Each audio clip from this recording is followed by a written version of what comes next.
chilly today, but even though it's still chilly, we are quickly coming into that time of the year, which is the pretty exciting part of the year, which is swarm season. So just as we had talked about before, we want to see if we can try to build another one of our swarm traps. The specific design that we actually used that we were so successful with last year in catching all the swarms that we did after so many of our bees actually died. So stick around to the end of that video. Once we're done, we're going to see if we can announce a way that we are planning on hopefully giving that swarm trap that we build away. So stick around to the end, we'll find out about it.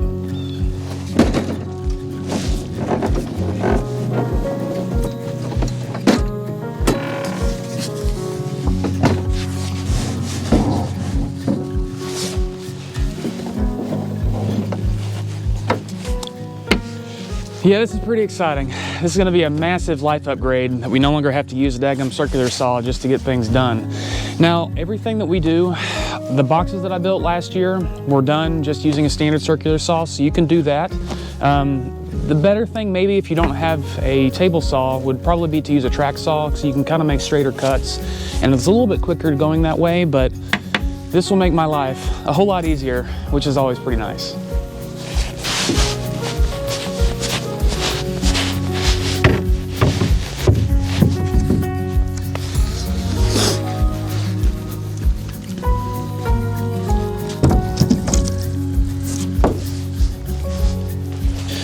All right, credit deserves to be given where it's due.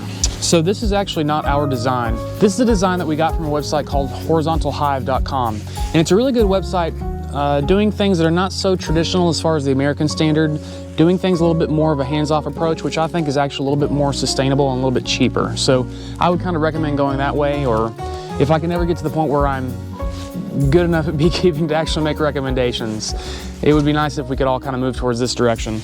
But anyway, on their design plan, which is, it comes out to be pretty cheap if you actually look at the website. I'll make sure I'll link that down in the description below. But really, all you have to start out with is you start with a piece of 9 30-seconds 4x8 plywood, and then the next one you're going to get is a 1/4 inch thick piece of 4x8 plywood.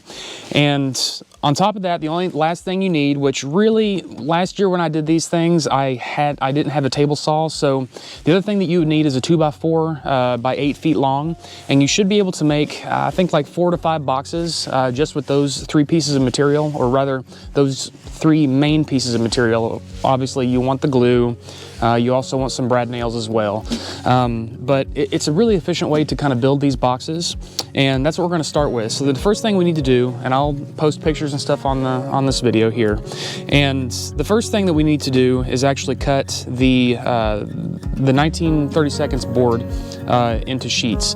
And so what I'm going to do is I'm going to start off by cutting that into a 19-inch 9/16 or a 19 9/16 inch strips, and that's what we'll start with.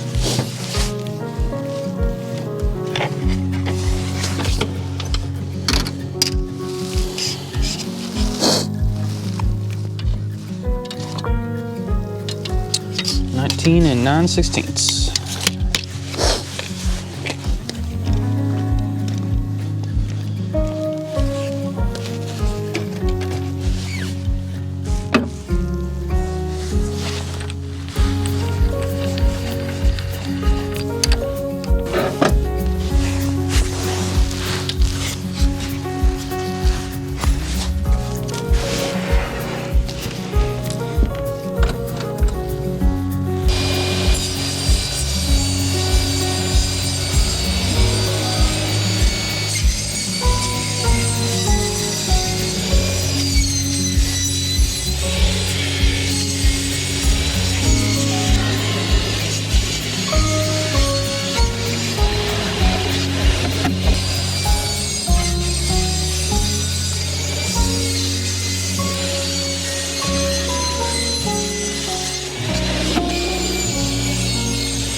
Okay, so these 3 strips on that 4x8 19 30-seconds board will end up being the walls of our storm traps once we actually kind of cut those up. The next thing we need to do is we actually need to cut the bottoms of those boxes.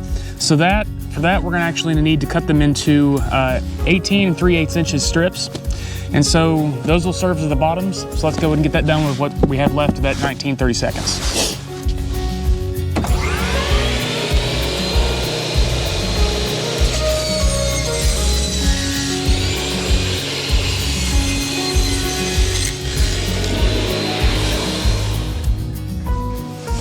So now both our side walls and our bottoms are all going to be cut into 9.5 inch strips, and that'll finish up that portion of that 19-30 seconds board.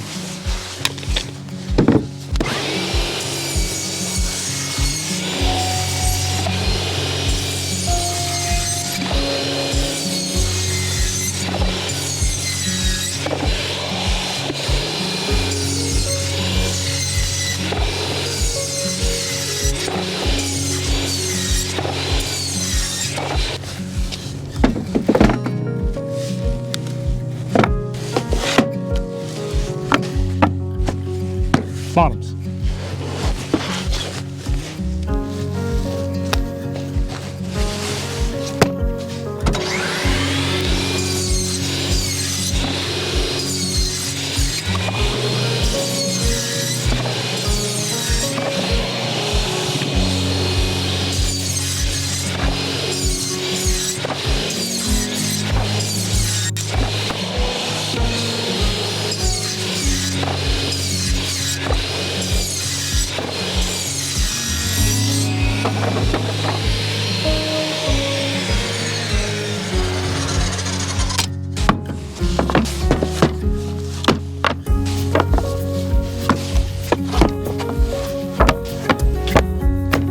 Sides.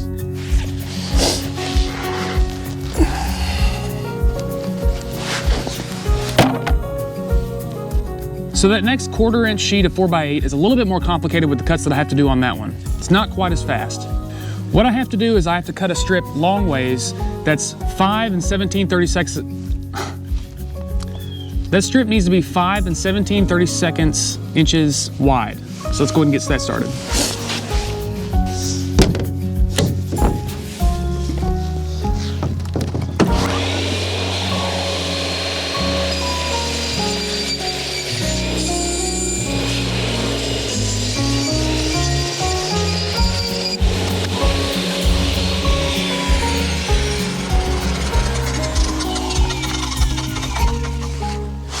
So the next thing I'm going to do is I'm actually going to turn this thing short ways, and I'm going to cut off a piece that is 11 1/16 inches wide.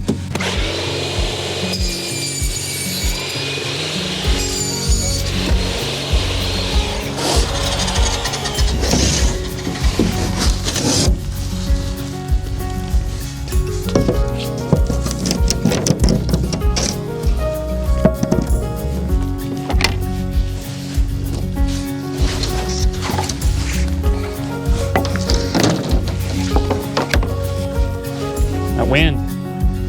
Finally, those two strips that we just cut off of that 1/4 inch 4x8 is going to be cut into strips that are 20 5/8 inches long.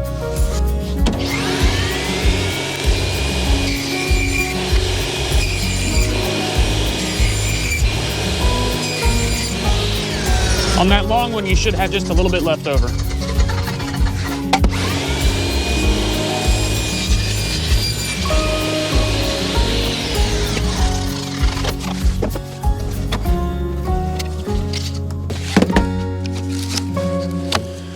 Put these strips aside because they're going to make up portions of the top of the box. And finally, with the rest of the plywood that we have, we're going to cut them into squares, and those squares are each going to be 19 9/16 square.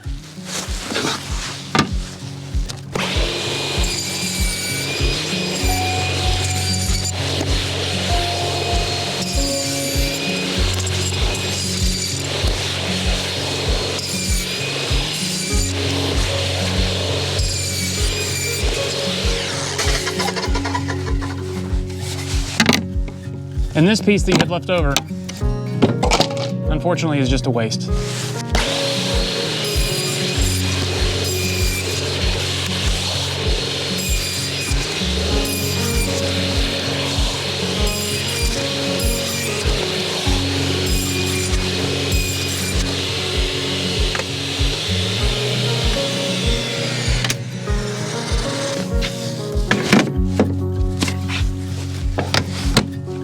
And these make up the sides.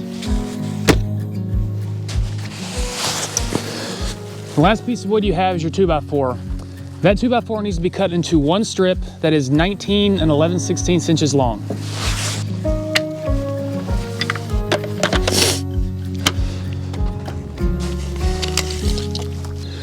Now, regarding the lengths on these tops, they do tend to run just a little bit tight according to the plans that are on the website. So I like to go just a 32nd of an inch, a little bit longer, and that just kind of makes the tops sit right down there without any issues.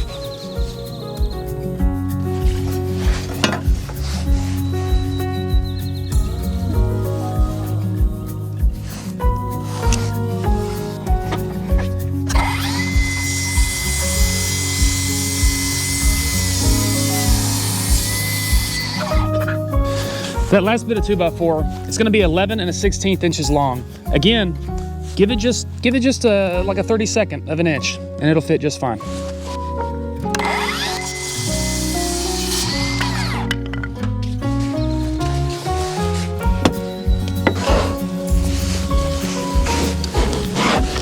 So this is where the table saw comes in that makes this portion a lot handier.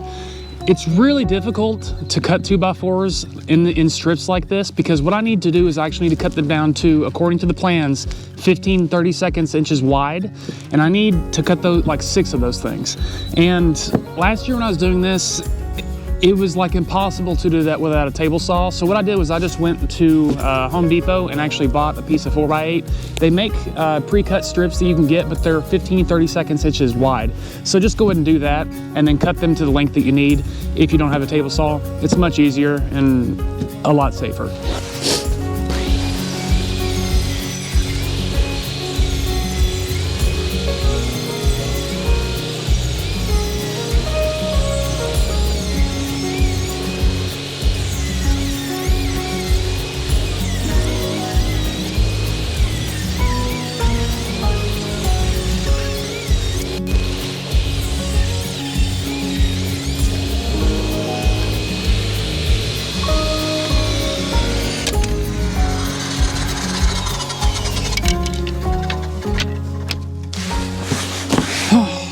Finally, we are rounding the corner and getting this thing finally finished.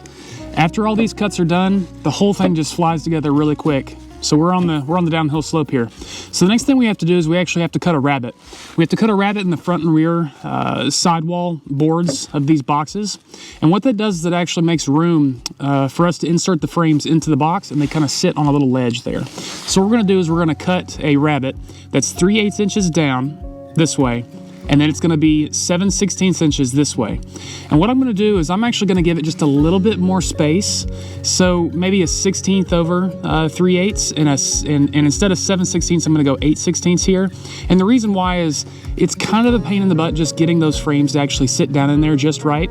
Sometimes they kind of have a tendency to swell depending on the humidity, and it's kind of a bear getting them into the box. So in my experience, if you go with the instructions, just give yourself a 1/16 extra there, and that'll make things a lot easier putting them in.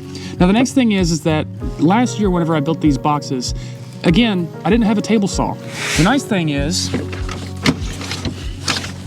I have a dado stack, and the dado stack's gonna make this so much better. But really, you can just use a router if you want to. That's what I ended up doing. It made things a little bit uneven because I don't have a router table. I just had to do it by hand, and so it kind of made it a little bit wavy, but in the end, it's going to work. These boxes don't have to be perfect. The bees aren't that meticulous, so not a big deal.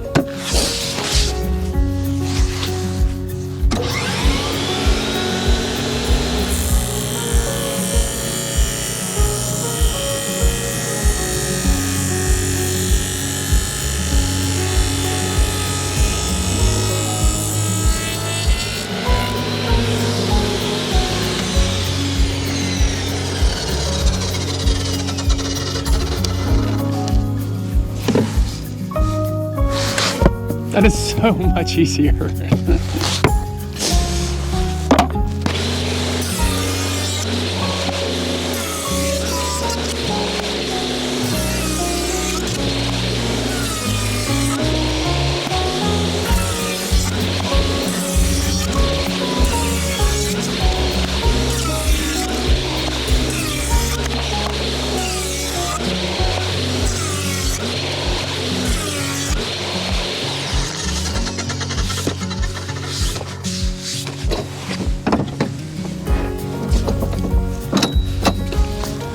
such a massive, massive life upgrade. Guys, just tell your wives, I have to have a saw stop because otherwise I'm gonna kill myself trying to make an apiary for our family. I'm trying to reduce the amount of money that we're paying for honey every year because of inflation. I have to get a saw stop table saw. That way I don't lose any fingers while I'm trying to do these sketchy things for our family. Just, they'll understand.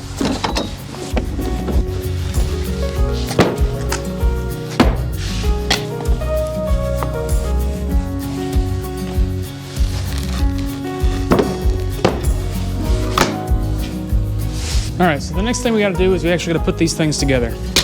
So they go together really pretty easy. As far as our lids, it's just these portions that we ripped off of the 2x4s, or if you went out and got some plywood, it's the 15-30 seconds inch thick board, and we just kind of stack them together. So the lids will go together about like that. And what we're gonna do is we're gonna glue them together, and then I'm gonna go ahead and put the brad nails in there. Now, most of your strength is gonna come from the glue itself, but the nails just make things a lot quicker, and that way you don't actually have to clamp the whole thing together and wait for the daggum thing to actually dry. So that'll be our tops. And the next thing we're gonna do is we're gonna put the boxes themselves together. What you're gonna do is you're gonna find that smallest piece, the piece that you did not cut the rabbet in. And then you're just gonna have a side, another side there.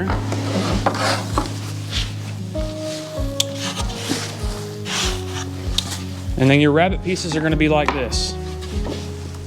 So that way you stand them up with the rabbets facing the inside, because remember, that's where the frames have to go.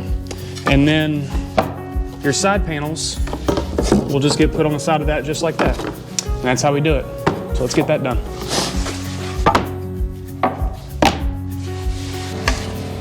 So you might be watching this video asking yourself, are bees really something that I want to get into? Maybe you're just interested in the topic in general just because you find bees fascinating, which they are. But you're watching this and you're thinking to yourself, like, is that really something that I can do? I mean, I live out in the middle of nowhere, and I have a farm, and it's entirely too much work to add anything else to the list. Well, the truth is, bees really aren't that busy. Well, as far as us having to take care of them. Or maybe you're in a subdivision and you're thinking to yourself, like, man, my neighbors really are not gonna do well with me having bees in the neighborhood. Or maybe you're thinking, like, I just really don't have time. All I have is just the weekends available. So is that really something that I actually want to get into? And this is what I'll tell everybody. Yeah, I think everybody should really get bees. And this is the reason why.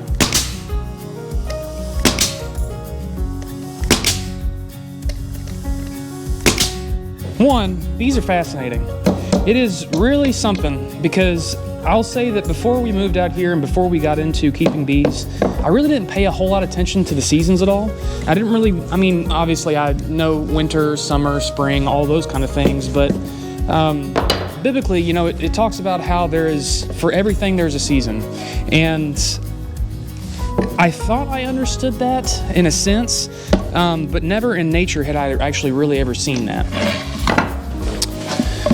After moving out here and being more accustomed to what all's going on around me, because, you know, we don't really have the traffic and the chemicals and the pesticides and the sprays and all that kind of stuff out here. We really just live in the middle of nowhere. And so what that means is that we have learned that everything really does have a season.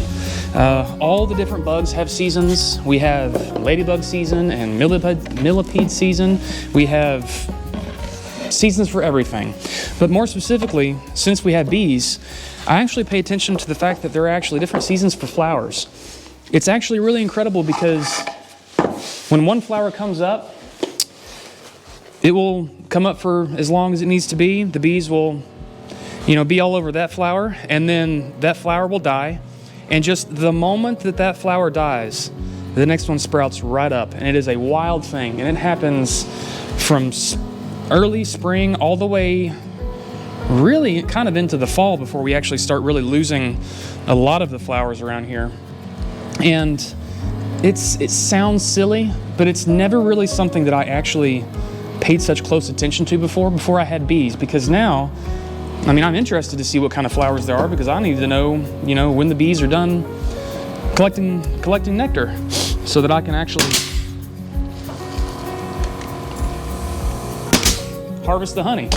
And so sticking with, or getting bees really kind of forces you to pay attention to those kind of things. And really, I think in terms of how crazy our country is, maybe people paying attention to things going on outside of politics and everything else, maybe that would all do us a little bit of good. But furthermore, of course I'm going to say that, because now you're kind of stepping into the reason why we really wanted to start this channel to begin with. And the main reason is, I mean, one, you know, it's nice to document the things that are going on just for family and friends and all that kind of stuff. But the big thing is that I'm not a really smart guy. I don't really have crazy degrees in things. I don't really, I've never really been necessarily a big part of trades or anything like that. So I don't have any real practiced mastery skills as far as a lot of the work that we do on this channel is.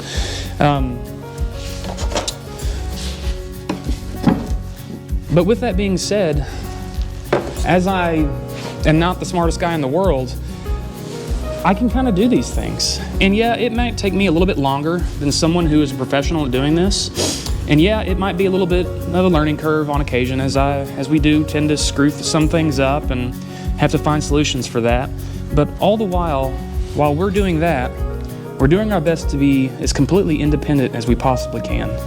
And I think that's something that people have really lost track of over these years, as we have become increasingly dependent on society and infrastructure. We seem to have lost a lot of the skills that, you know, people who came before us, it was just commonplace.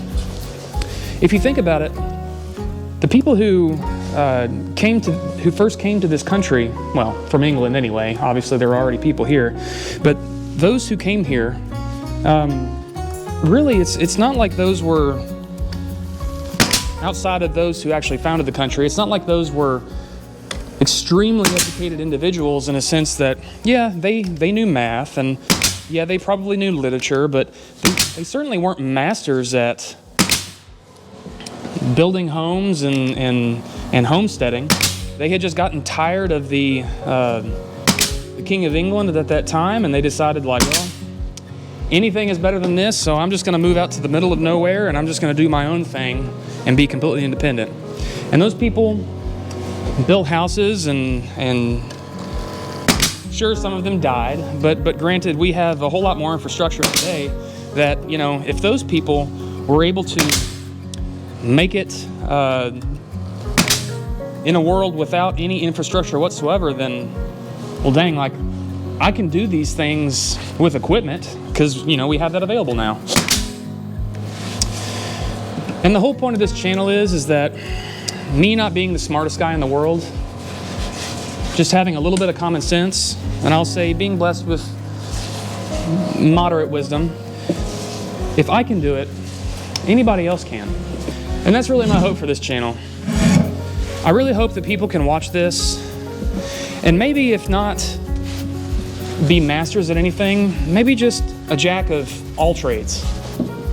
My brothers and I, we went to the Shelter Institute and took a week-long class there. We actually liked it so much that we went back and took a 2-week-long class there. But Pat, the gentleman who started the Shelter Institute in Maine, said something that kind of stuck with me. And he was talking about the idea that he didn't really plan on anyone being a master when they left that class, which is reasonable. But what he said was that he wanted everyone to be confident in their competence.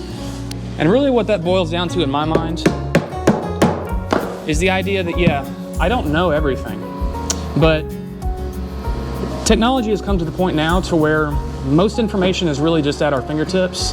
And if we use that technology just to bicker at each other back and forth on Twitter and other social media platforms, that's That's really sad.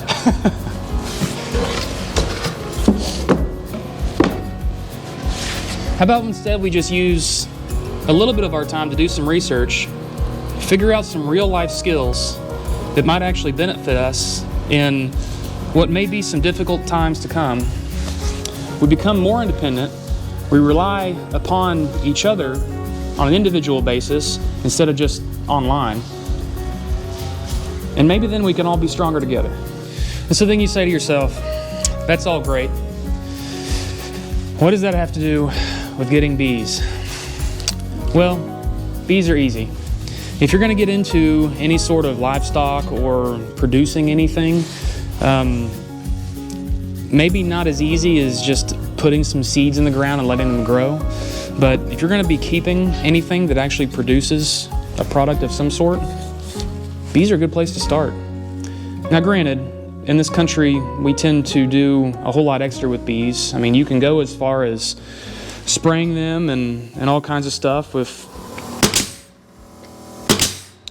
different treatments.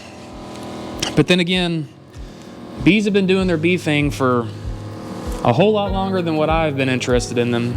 And I suspect they've been doing things a whole lot longer than what anybody's really been interested in them.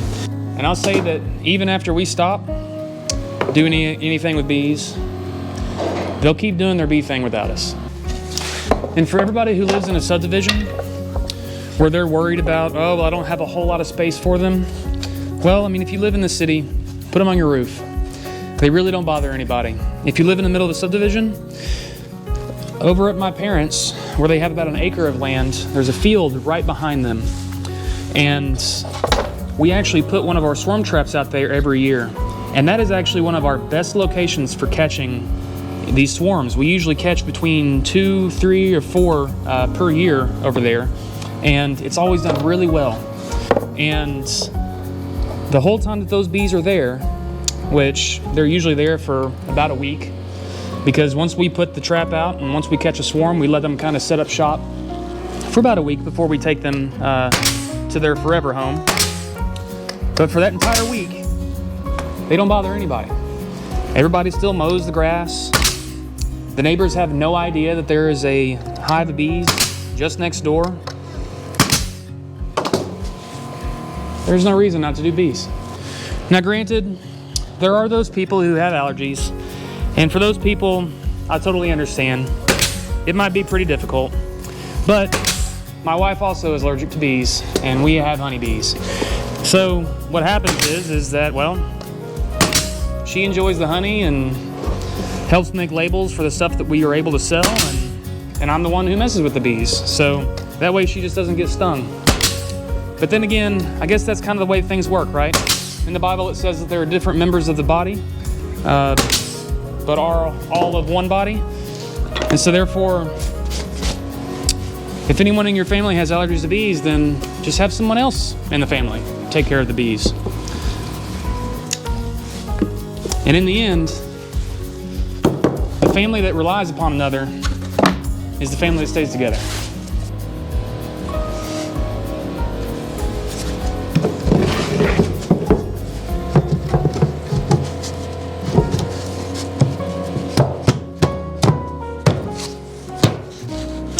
And there's your swarm trap. The only other thing that we're going to do is we're going to cut a small entrance right here in the front of it, and that way they actually have a way to get in and out of the hive trap. But other than that, what we're going to do is we're going to paint it. I usually like to use white, but with a latex paint. Paint it heavily. The next thing is that you just need to coat the top of this thing with a thin sheet of aluminum. Just get some 14-inch wide rolls of aluminum that you can just pick up from a hardware store, and just wrap the top of this thing kind of like you would a present. And what that's going to do is it's going to give a little bit of rain protection, water intrusion protection, because obviously the whole box is made of wood. I'm not going to do that, though, to the one that I'm going to send out, and the reason why is because the edges of that aluminum can kind of tend to be a little bit sharp, and I really don't want anybody knocking on my door saying that, oh, well, I cut myself, and Philip from Narrow Path Life sent me something that cut my finger off. So I'll let everybody do that on their own.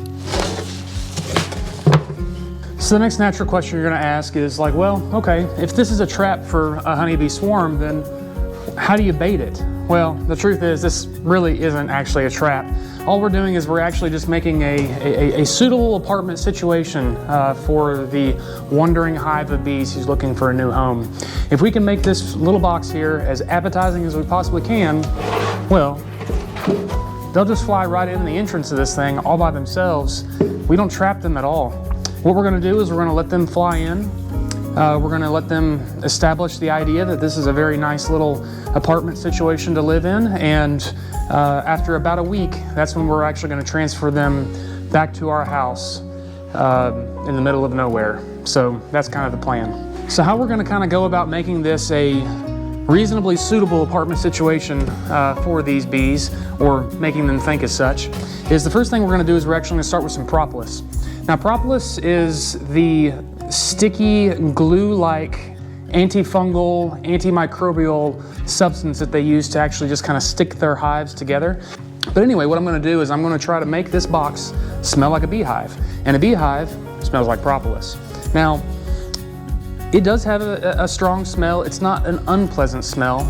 It's almost like maybe like a medicinal type of smell that does kind of have hints of honey in it. But what we're gonna do is, being that it's cold, so it's not sticky and hard, or it's hard, it's not very sticky and pliable just yet. What I'm gonna do is I'm just gonna rub this on the inside of the box, and the friction will actually kind of start causing it to melt, and then it will actually kind of stick to the inside of the box. And that will make the entire box smell like propolis.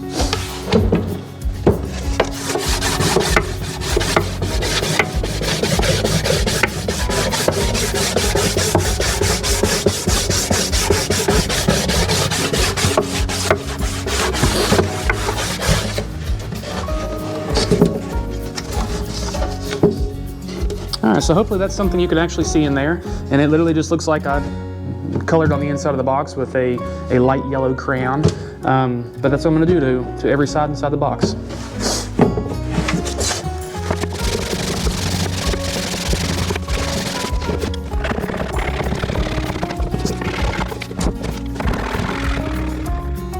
And the next piece to this puzzle is lemongrass oil. So lemongrass oil kind of smells like, or mimics, the pheromone that the bees use whenever they have decided that there is a new place that they want to live in. So what we're going to do is we're going to try to trick them a little bit using the lemongrass oil. And it is just, you know, like your mom or your girlfriend or your wife's essential oils is really all it is, just lemongrass oil, nothing special to it. So what I'm going to do is I'm going to draw that up in a little dropper here.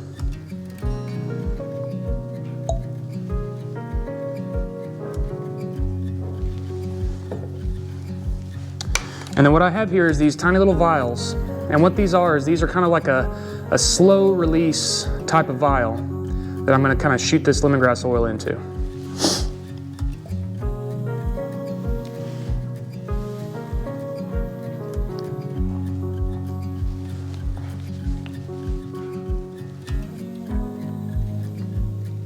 We'll just cap that guy off and drop it in the box. And I'm going to do that for one more tube. Who'd have thought? Essential oils actually have a purpose other than just snake oil. Okay, and the final and absolute most important part of this whole thing is actually old brood comb. Old brood comb is very dark comb as opposed to the honeycomb that you might get whenever you buy it. So the reason why this stuff is so dark is because, well, it had brood in it at one time. And the reason why it gets dark is because as the brood grows up and matures inside of these cells, once they leave and become adult worker bees, or a queen bee, or a drone bee, they will leave behind their little cocoon that they spin inside of here, and that essentially creates this very dark comb. Now, for some reason, honeybees love brood comb. There is a pheromone or something that gets left behind, and that is exactly what they're looking for to start their new honeybee family. So the queen is going to be looking to lay as soon as she finds a place to actually stay, and having some comb in the box really kind of helps jumpstart that entire thing, because the honeybees don't have to actually construct the comb inside the hive before the queen can actually get to work and start building a nice strong colony. So that is really probably, I would say, the most important portion to this entire puzzle. Now you'll notice that if I insert these these frames down into this box, just like I did there, there is a little bit of space still left down in the bottom of the box. Now this is important for some reason. There is a time before that I actually tried to catch swarms out of just a small nuke hive that I had gotten whenever we first got bees that we actually purchased. And it literally is just big enough to fit this frame, and no matter what I did, we did not catch any bees whatsoever out of that. So a little bit of open space that the scout bees can come in and fly around and actually measure an empty amount of volume seems to be relatively important. But furthermore, that kind of gives them a place to come in out of the weather whenever a massive colony comes and flies into this box. Now it is important to know that these frames have not actually been in one of our colonies for probably close to a year. And the reason why is we had always kind of planned on doing this little giveaway just to kind of see if we can jumpstart people being a little bit more independent and starting with bees because it's easy. But what we did was we actually put these frames in the freezer for just about a year. And the idea is that if those frames are in the freezer for that long, then essentially what we're doing is we're killing any mites or parasites or other nasty things that our particular colony may be resistant to, because we don't want to transfer any kind of diseases or parasites halfway across the country should someone who's halfway across the country win the giveaway. So that's really an important thing, is just making sure that if you do this, just put those frames in the freezer, let them freeze for a good long time, and then that way you reduce the risk of transporting any kind of problems across the country. All right, so just like we had promised before, we are going to give this thing away. Hopefully this is going to help start somebody with their own apiary or just keeping bees for a hobby.